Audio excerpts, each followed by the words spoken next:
All right. So, wow, episode one. I'm here with the one and only Seth Power, the founder of Tribly, the man behind the beautiful purple brand as it is as at the moment. Man, Seth, so great to have you here. Excited for a conversation. I know this is just going to be one of many conversations. So, yeah, I just want to say hi. How are you doing? I'm doing well, man. Really happy to be kicking this thing off. I'm super excited to be launching the Tribly podcast, especially with you at the helm.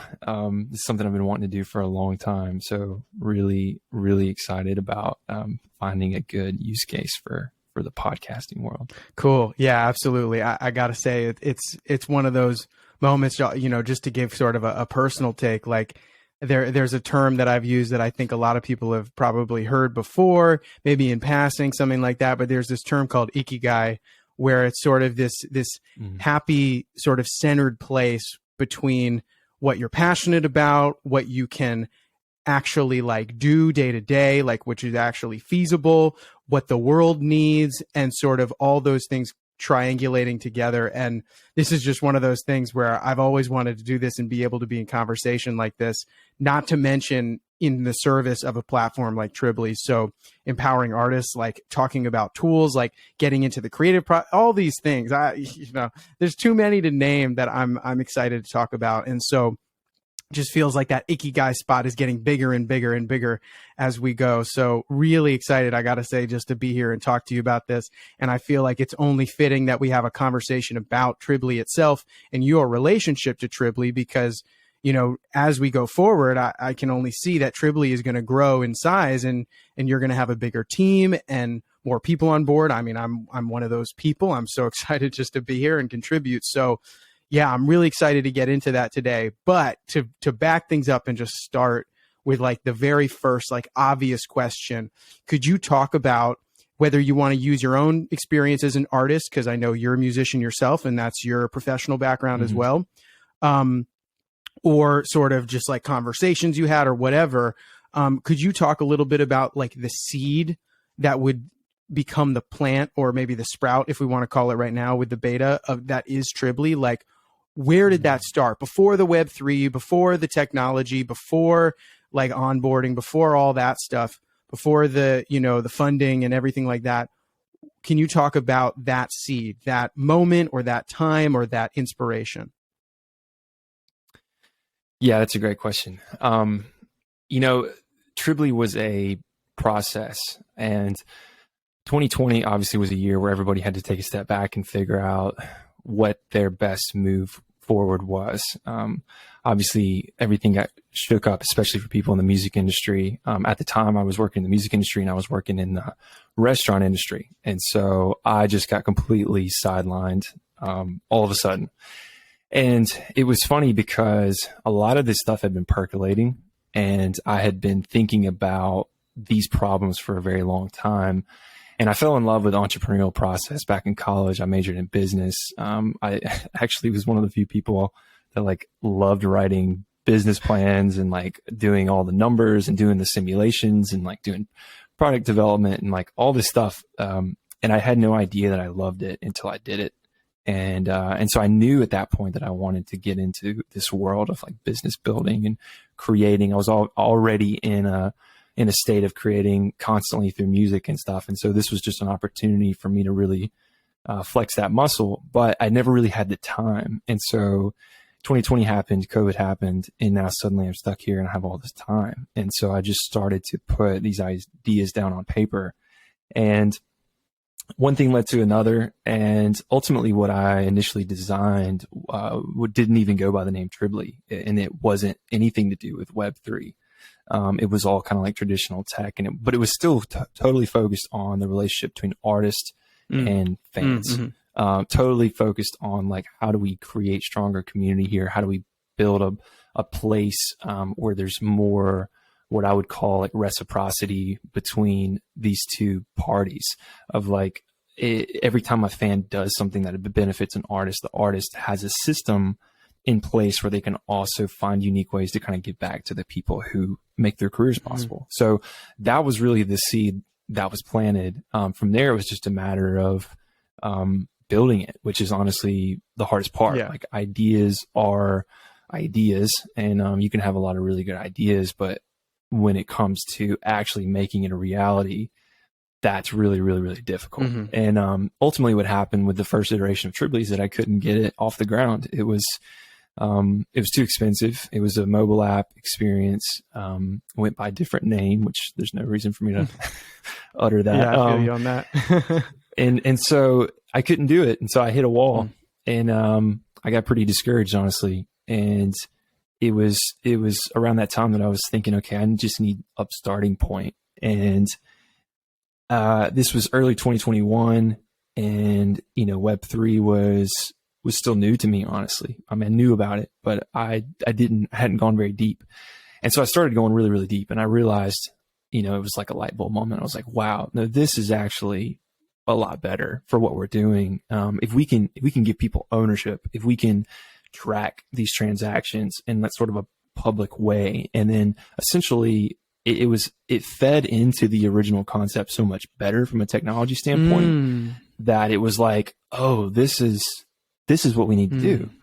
And so we pivoted, and we looked at how can we get started, and incorporate these tools.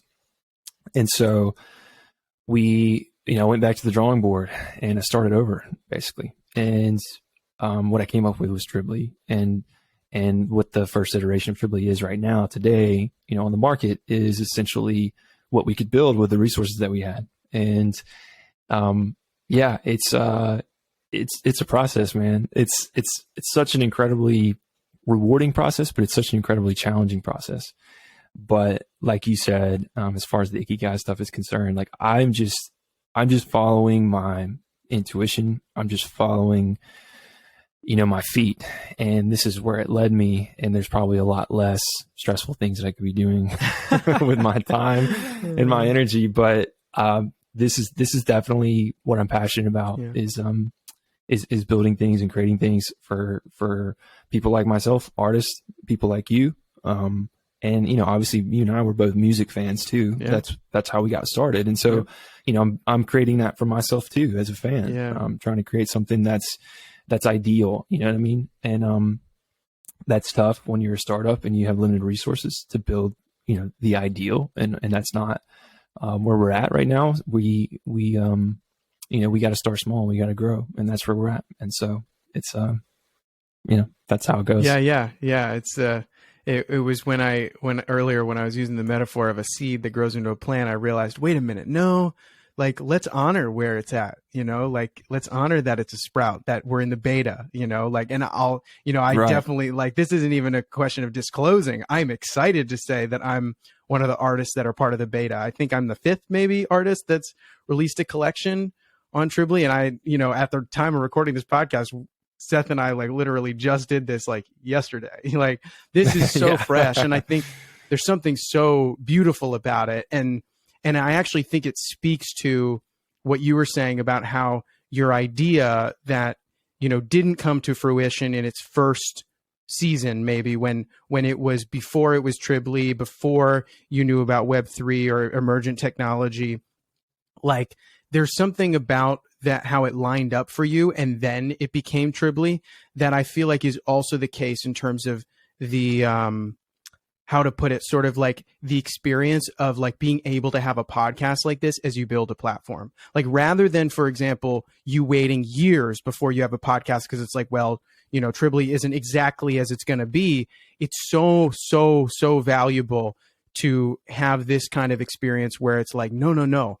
Like, you, the listener, like, and us, the people here, like, we all get to be part of the process, whether that's, you, Seth, literally building it, as you said, like you chose this stressful job for a reason, and, or me getting to host and co-host this podcast and other things with the community, like, or, if we want to talk about Web3 overall, or even really, I mean, honestly, it started with Web2 too. It's just Web3 is showing us that it's actually valuable, like monetarily valuable to do this, which is bring people into the process. Like Like the Right. finished song, you know, to talk from a musician's perspective, and we both are, and I imagine a lot of people that would listen to this are musicians or at least understand the process, that the song, the finished master is just, or I should actually say the finished master is what has always been considered like valuable. That's the thing you sell, et cetera, et cetera. But just as valuable as that is the video of you working on it in the studio. Just as valuable as that are the 3 demos that you had beforehand. That there are now ways to monetize every piece of the process, and actually, depending on the fan, the supporter, the friend, the peer, they might want to buy the demo more so than the master. And I gotta say, like, Tribly, because it's so far, you know, speaking as an artist coming to this, speaking as someone who's gotten to talk to you a lot about the, you know, what's under the hood, as we've talked about in some of our calls, like it's really great to see that Tribly is, you know, ready and able. And I say that because you are ready and able as Seth, as the steward for this, to embrace that and offer opportunities to artists as they see fit that it most engages their audience. So I'm really excited about that. And, you know, I got to say, like you were talking about the sort of the challenges earlier when it came to like before it was Tribly, but I'd love to hear you talk about whether you want to talk about those challenges, but I know we don't need to like harp on like early stuff too much, but at the same time, like I'm sure that you learned valuable lessons from that in terms of like building a platform and just kind of gaining support. And I wonder, like, when it comes to Tribly, what are those, not necessarily challenges, but like the learnings that came from the challenges that you find most valuable as you're in this kind of sprout phase, in the beta phase, as we're starting to document this. Like, this is really documenting the process of Tribly, which is such an amazing thing. I mean, I'm just even realizing it now, how great it is.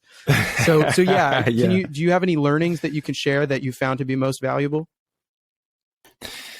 Yeah, and there's so many different ways to approach that, honestly. But you brought up a lot of really great points. Number one being that I think it's really, really important to keep an open mind as an artist, particularly an independent developing artist, on the different ways that you can build a community around your music and the different ways that you can potentially monetize what it is that you're creating. Because ultimately, at the end of the day, the only way that you can keep doing what it is that you love to do as an artist is if you can make money off of it. I mean, we have to pay rent, we have to pay for groceries, we have families, we have all these responsibilities. And so it's important to try and experiment and explore and like look at new technology as an opportunity, rather than like a barrier, you know what I mean? And so as far as like learnings, I'd say the first one is, you know, patience. Yeah. Patience is a virtue. You know, you know, Rome wasn't built in a day. When you're a dreamer and you have a vision, you know, you can really get caught up on this grandiose idea that you have of what something could be. And that's important to have that. And it's important to hold that in your mind as what it is, what the ultimate goal is of your vision. But it's even more crucial to look at where you're at and say, okay, this is where I am. This is where I'm trying to go. How do I get there? And how do I do it in increments? And how do I make sure that on this path, I am talking to the people that are using this, the artists, the fans, and asking them what it is that they like and what they don't like? Because I think that the easiest thing to do when you have a vision is to assume that you're right and not ask the question, am I right about this? You know what I mean? Mm-hmm. And that's something that there's a lot of lessons out there that you can learn just by reading and looking at other use cases and case studies, rather, from businesses that have been successful or businesses that have failed. Mm-hmm. And there are a lot of examples of people who are like full on product development. It's like, I've got this great idea and I'm going to spend all this money to build it. And then they build it and they take it out and they market it to the world. And people are like, I don't really care. Right. Right. You know what I mean? And then there's the other path, which is, you know, essentially completely and totally centered on the people who use it or who might use it, you know, and going to them first and saying, hey, I have an idea. What do you think? And if you ask 10 people and they all say, that's stupid. well, like, okay, it's not a great starting point. Um, but then if you ask the question, well, what would you use? What is helpful? What would you like? It's ultimately like, that's something that I am learning and I'm continuing to learn. And it's about, honestly, the biggest facet to that is like, you have to put your ego aside, which can be hard to do, but you have to put yourself to the side, and you have to focus on the people that are using it and the value that you're trying to add and create to whatever equation it is that you are building for. In our case, it's the artist to fan relationship. It's building a toolkit for artists to monetize their work and help, ultimately put more money in their pocket and create these stronger communities. And so, I every single day I have to find a way to be content with the progress that was made, and look at the problems that I'm facing and say, there is a solution to this. And I have a good team and I've got good people, and we're going to figure out what the solution is. And then if things go wrong, when things go wrong, being able to own it and say, you're right, we messed that up. I'm sorry. We'll fix it. And, we're going to do better tomorrow. And that's really all that you can do early on, especially with limited resources. And, obviously our goal is to get to the next step and raise more money and keep building this thing and growing this thing and turn it into everything that we believe it can be. But yeah, it's as far as learnings, it's really just about like, you have to be content with where you are. And you got to be hungry for what comes next. You got to be patient with the process. You got to focus on the people, because at the end of the day, that's the important thing here is the people. It's not the tool. It's not the technology. It's how it benefits the people that are using it. And, it's just, it's a process, and we're young, I'm still in my 20s. So like, there's still a lot of life ahead, and Triple E is going to be so much better in a year or a month or 2 years or 6 months than it is today. And that's what's comforting to me. And I mean, with that being said, I'm proud of what we've built so far and what we have. But yeah, it's a process and it's a journey, and that's an important thing to always keep in mind. Yeah. Wow. It's great to hear. As I'm also in my 20s as well. I'm toward the end. I'm 28. So I'm getting toward the end, although I got to say I'm kind of excited for 30, but I feel like things are starting to fall into place a lot more. So I feel like actually, like some people are scared of that, aging, but I feel like, especially with the way technology's going in Web3, like I see so many people that are so much older than I thought that artists can be. And like my definition of what it means to be, somebody active in whatever community and space is like totally changing. And it's showing me that I was just misunderstood about a lot of things. But I did want to ask you, because 100%. You talked about kind of this balance that you have between sometimes what feels like, I can imagine, contradictory things. Like you were talking about being content with where you are, but also having the hunger.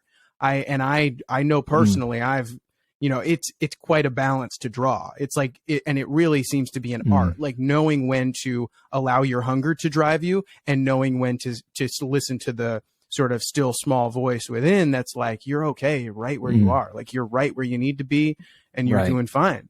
And so in that vein of kind of you having sort of the how should I put this? Like the patience, you having the ability, you having the willingness to sort of hold things like that can be difficult to hold at the same time.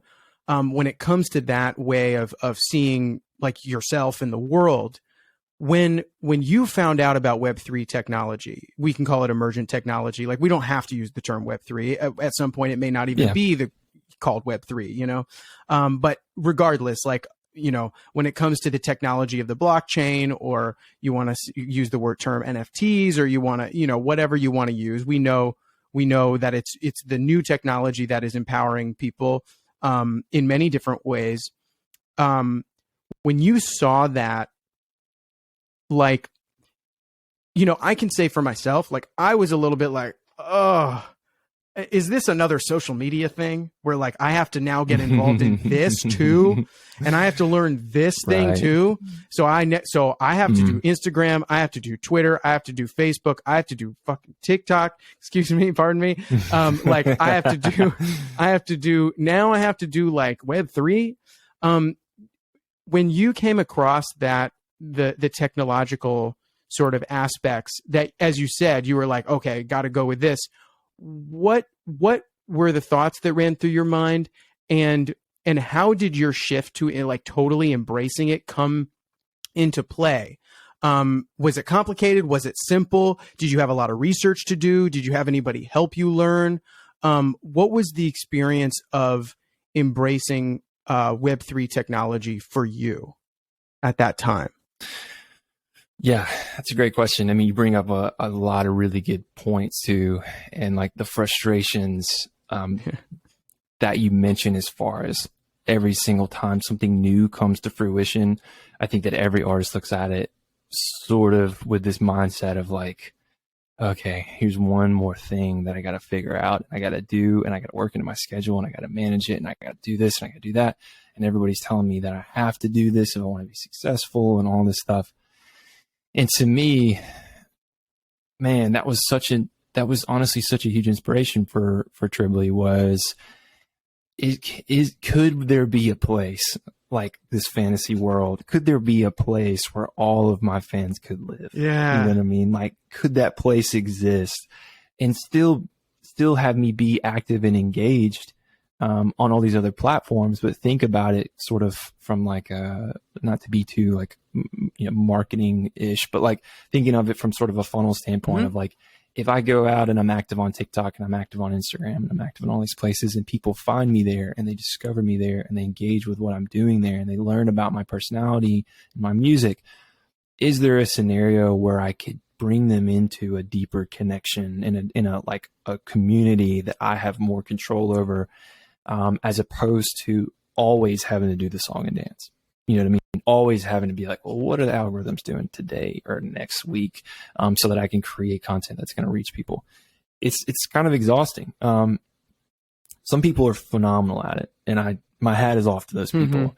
I think that most people who do what we do look at it and they go, it's something that I have to do. It's not something I necessarily want to do, right? And so, when it comes to sort of, to get back to your question of, like embracing Web3, I think that like most people, I was looking at the initial application of it and saying, I don't really see the value, but it's definitely one of those things that you got to go deeper. And once you go deeper, you can definitely have light bulb moments where you go, okay, I see. Ownership, like that's interesting. But to me also, like blockchain is like truth. It's like transactional truth, right? Wow, transactional. And we truth. live in we live in a world where like truth is, is like it's open to interpretation, right? So to have a record, like this public record that says like this person bought this thing from that person, that's cool.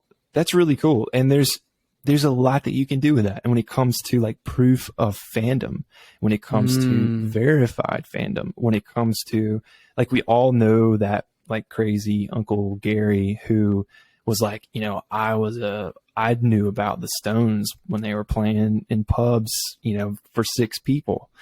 And you're like, all right, cool, Uncle Gary. I don't know if I believe you or not. And there's no way for you to prove that. But like, what's really cool about, this technology is like, you can prove that, if when artists are like building their careers and they're trying to raise money and they're trying to use, new technology like Web3 to do that.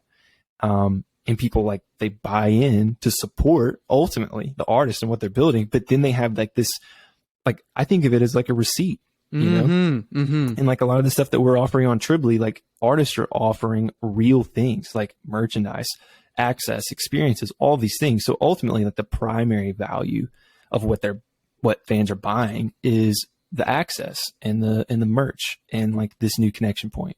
But the secondary value is now you have this thing that says this 100% happened at this point in time.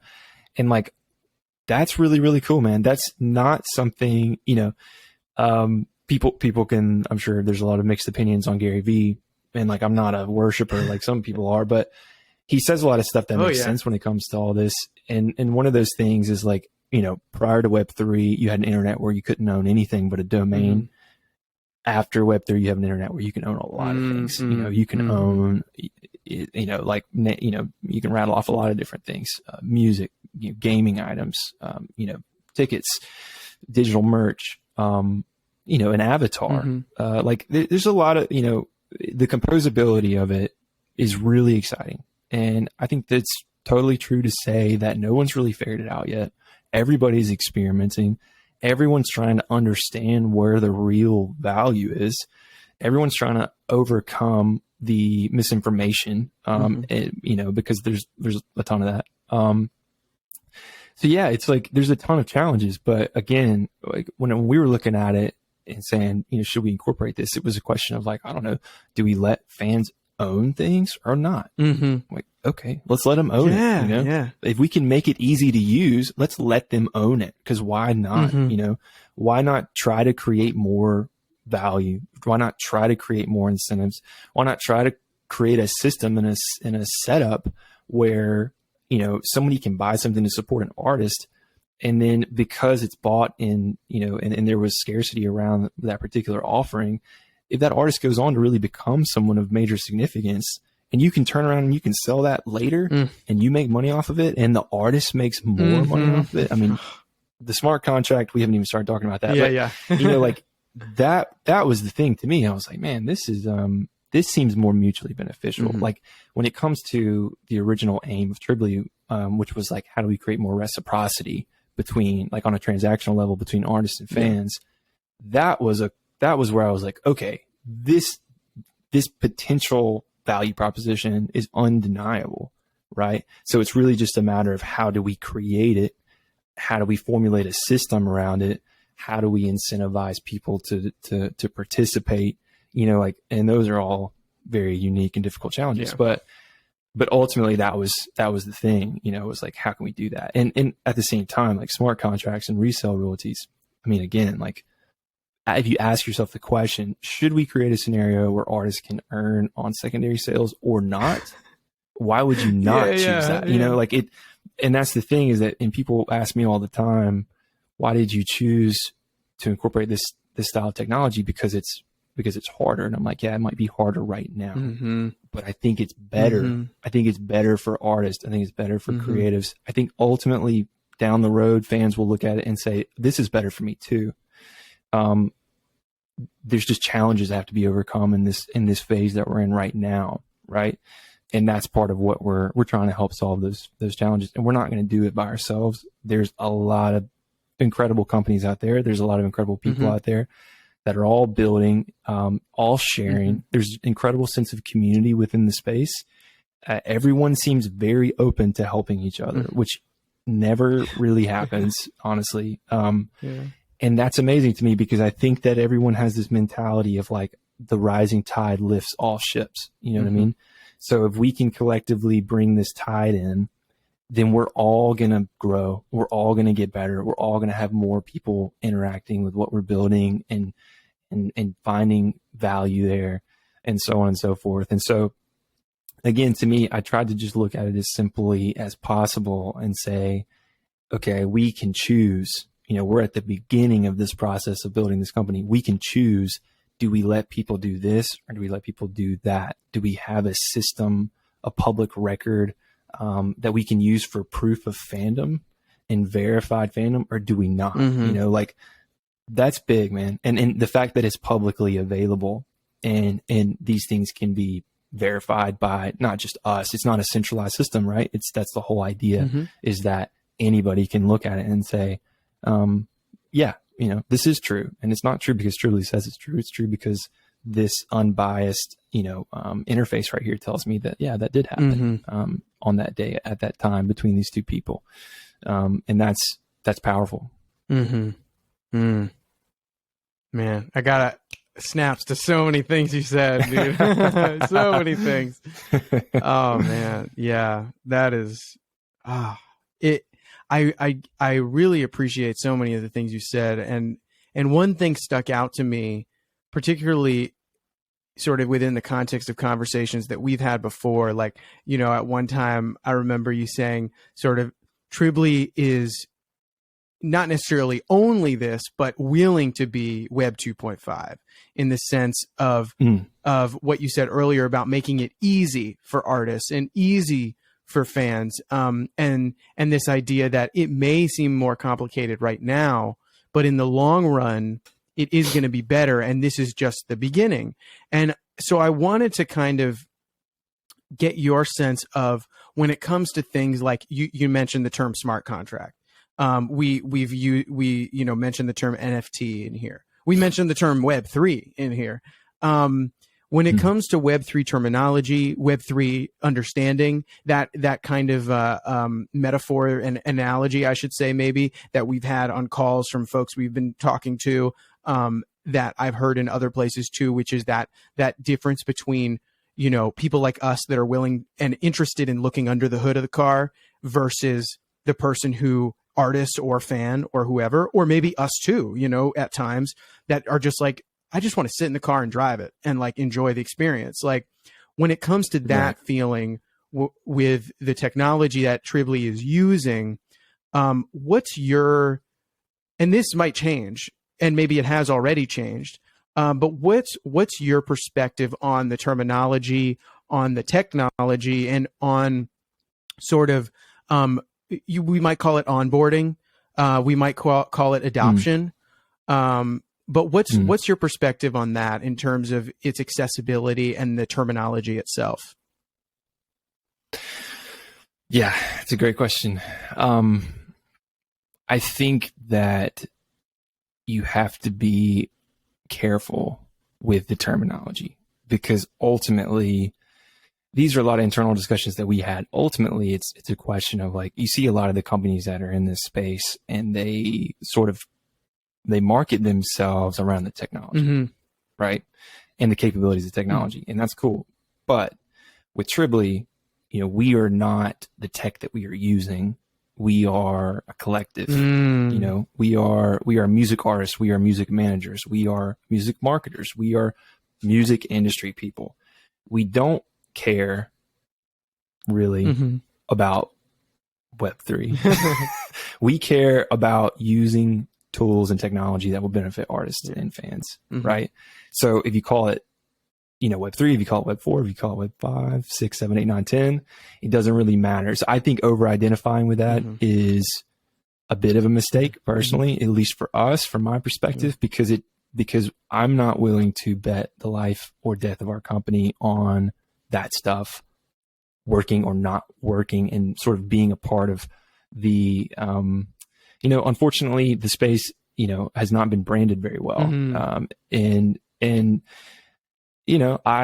a situation where it's like, are we a Web3 company, or are we a music company that's willing to use any and all technology necessary to create, ultimately, I'll tell you, this is the big goal of Tribly. This is the ultimate vision, is that we need a creator middle class. We don't really have one, right?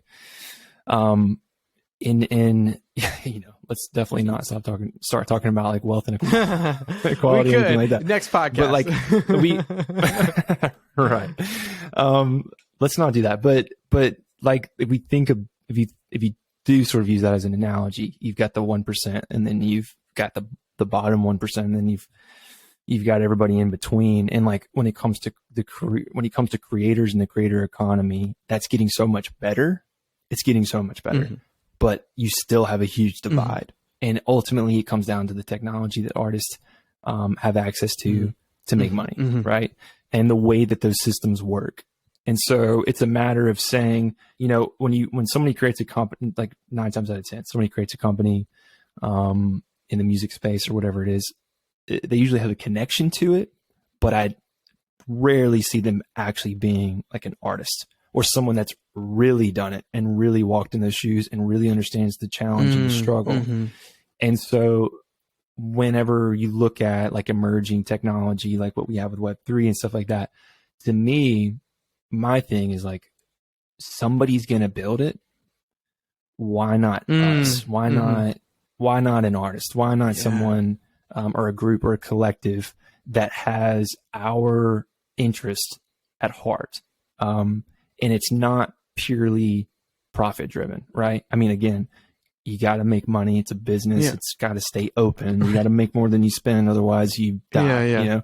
But at the end of the day, there's still, unfortunately, I think that if you look at the life cycles of a lot of these really big companies, in the beginning, they're awesome. And then as they grow, they're amazing. And then like at a certain point, the soul is just gone. Yeah. It's just lifeless because as soon as they go public, the whole goal is to make money. And there's nothing wrong with making money. But when it's the core focus, then you're going to sacrifice so much on that journey. And it's like, you know, I don't know what Tribly's future holds. So, but I, you know, I just felt like it was a matter of, everything is about timing. We, you know, 2020 opened up this door that I had been sort of peeking through the keyhole for a while. It opened up the opportunity. It just so happened that 2021, you know, NFTs and everything blew up, and it was like, oh wow, I need to take a closer look at this. I didn't care about the hype. I really went down deep into the technology, and I was like, man, there's so much potential here.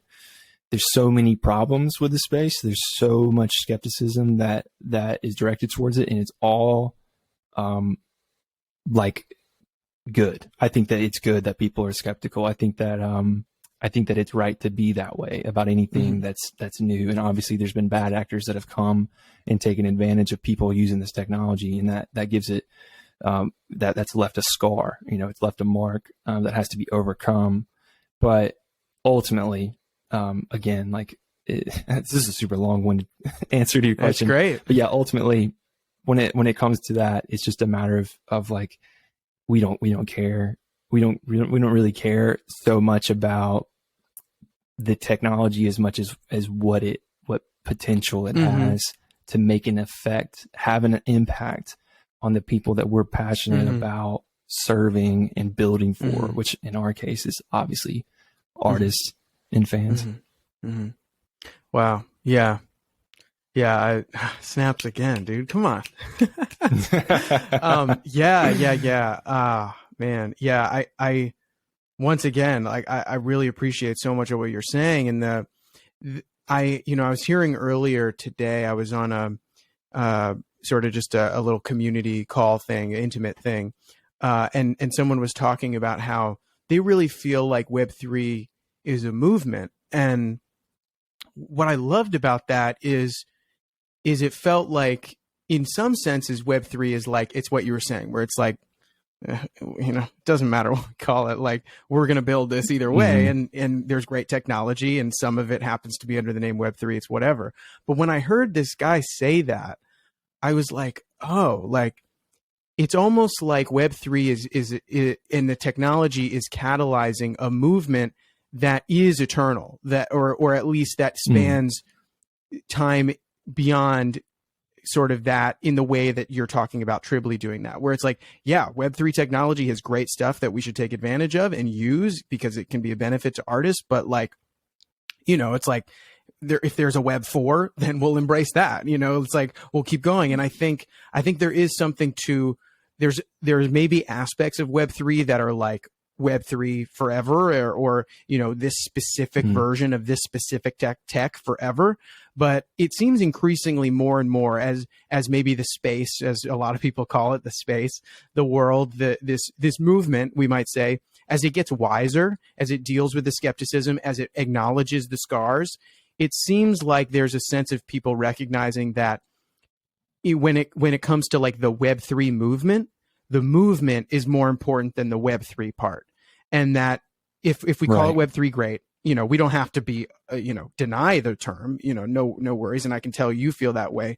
But in terms of the movement and what this means for, as you were saying, the creator economy, and as you were also saying, sort of like a creative middle class, as I've heard other folks in the music NFT space world talk about, like, it really fills me with so much optimism. And I felt this as soon as I had that light bulb moment about a year ago. I was like, oh, and it's really, and it's really wonderful just to be here with you and talking about it in this way, where that kind of feeling, it's not just in the big NFT drops. It's not just when ETH is high.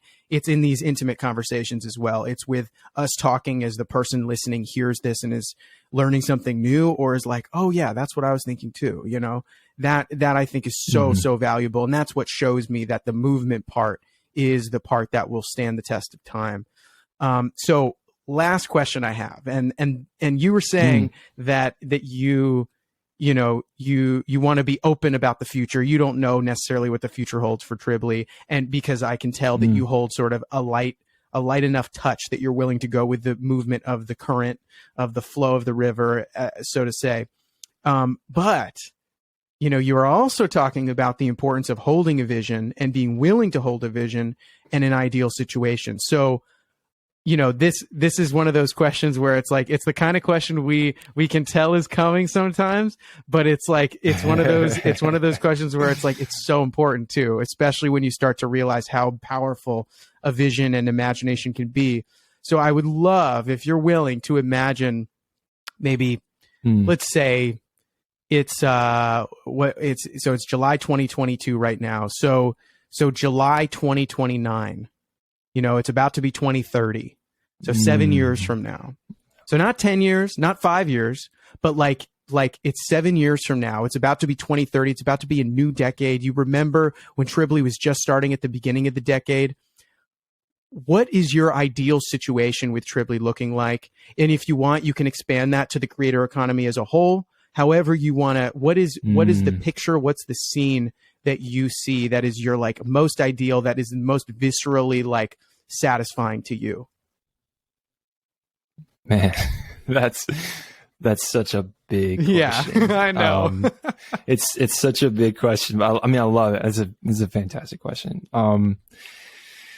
You're right in that my mentality is, I'm trying to maintain such a balance between what my vision is for this and where that lines up with what people want and what people need. And so it's fluid. Absolutely. It's fluid, which can make this difficult to answer, but I can tell you what I would like, for Tribly to be at that point is I want each artist to essentially have, I think about it from the standpoint of microcosms and macrocosms, right? I want each artist to have a space within this macro that is completely and totally their own, where everything that they have to offer can be offered to the people who care about what it is that they're doing. And it can be packaged, as a token on the blockchain. Because by doing that, not only can we now track everything, correct? And not track in like a weird government-y kind of way, but in like a, let's use this to create a sophisticated system around proof of fandom and so on and so forth, right? And rewards and things of that nature. But not only can we do that, but now it can go anywhere. Yeah. And as borderless currencies grow in popularity, and as regulation comes in and things start to smooth out and they become more stable and more people feel comfortable engaging in this world, I see a toolkit that Tribly is, where artists can do business on an international scale, borderless business, borderless currency, borderless content, right? And they have their own little microcosm within this space.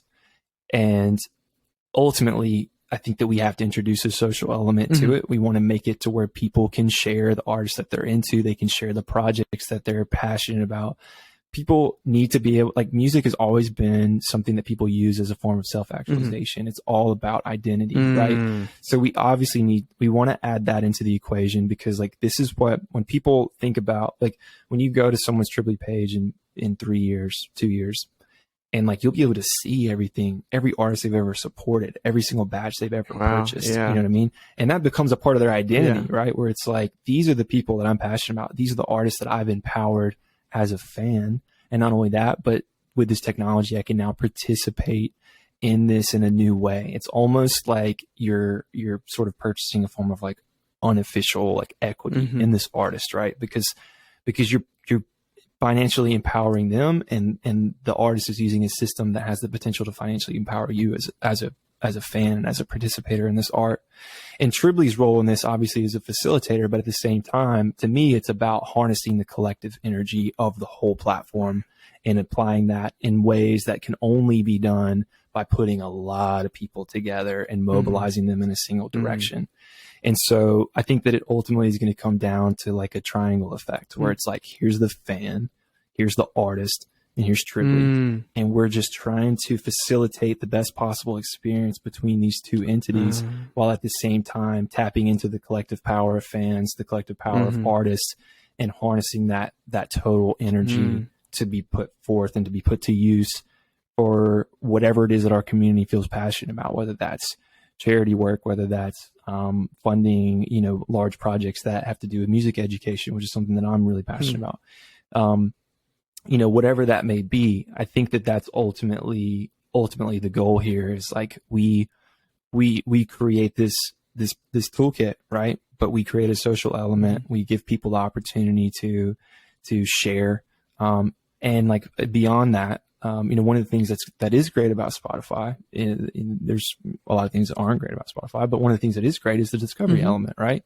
And that's something that we absolutely want to tap into is like, how do we get more artists in front of more people? And how do we have a system in place where we can identify young up and coming talent that people are really excited about and distribute them to the masses, in a different way. And like, I think that that's crucial, man. And I think it's great for the music industry too, because there's really not a pipeline for independent artist development anymore. It used to be that labels did that. It used to be that major labels did that, but nobody does artist development anymore. Right. So it's really more like artist acquisition. Right. It's like, yeah. hey, That's get to a certain point, once you have 1 million social media followers and you have 10 million plus streams, and you've got this and you've got that, then we'll sign you and we'll amplify what you're doing on a global scale. And it's like, all right, that's cool. But, it's hard, man. It's really hard for people to get to that point. And like, you got to be your own manager. You got to be your own label. You got to be your own publisher. You got to be your own songwriter. You got to wear every single hat. And the amount of people on this planet that can do that is a small group. And so it's like, just finding better ways to do that. Yeah. Like ultimately that's where we're trying to do. And like I said, create a scenario where every artist has their own little microcosm within this platform that's truly theirs. And like, they can own that entirely. And it can really benefit them and impact their bottom line. And then Tribly acting as a vessel that helps harness this collective energy of all the people that are on this platform to do things, on a global scale. Wow. So fingers crossed. Yeah. Oh yeah. Yeah. No, we don't even need to cross them. Hands open wide. Let's just jump in. We got it. Amazing, man. Well, wow.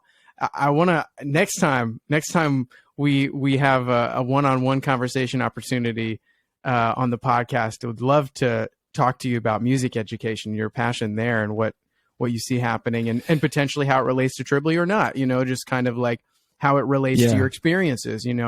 But yeah, I feel like there's so many more questions I can ask you. So, considering this is the Tribly podcast and you are the founder of Tribly, I hope to see you back on here as a co-host and as a guest and as everything in between, man. What a pleasure it's been. I'm really looking forward to this, Jack, and I'm super excited to have you on the team, man. And being the guy behind the scenes that's going to be powering all this and making it happen. So yeah, I'm excited, and I think that there's going to be some fantastic people that we're going to get on this podcast, and we're going to get a lot of different viewpoints. about, you know, what the potentials of the future may look like when it comes to the intersection of music and technology. And again, like, you know, this is not just about Web3 and stuff like that by any means. It just so happens that that's where we're at right now, is that's where the conversation is when it comes to emergent technology. And we're obviously applying those tools to what it is that we're doing, and we're trying to add value to the equation in the process. But ultimately, yeah, just finding all the different ways that artists and builders and creators and collectors and all the people are leveraging what's out there to build a better, you know, music industry and a more equitable music industry, and you know, supporting artists and creating like fun, interesting, exciting experiences for fans. Like, that's just fun. It's just exciting. I mean, ultimately, it's what we're all doing. It's entertainment. You know, it's music, it's therapy, it's everything all wrapped into one. Oh yeah. Yeah. We definitely know that. Which is what music is to me. Same. You know, Same. that was the cheapest form of therapy. Right. Yeah. Yeah. Definitely is. Yeah. But yeah, all that to say, I'll definitely be back. All right. Sounds good. Me too. We can talk about all the above. Me too. Yeah. All right. Well, Seth, thank you so much, man. This has been such a joy. Much love, dude. Yeah. Awesome. Cool. Thank you, Jack.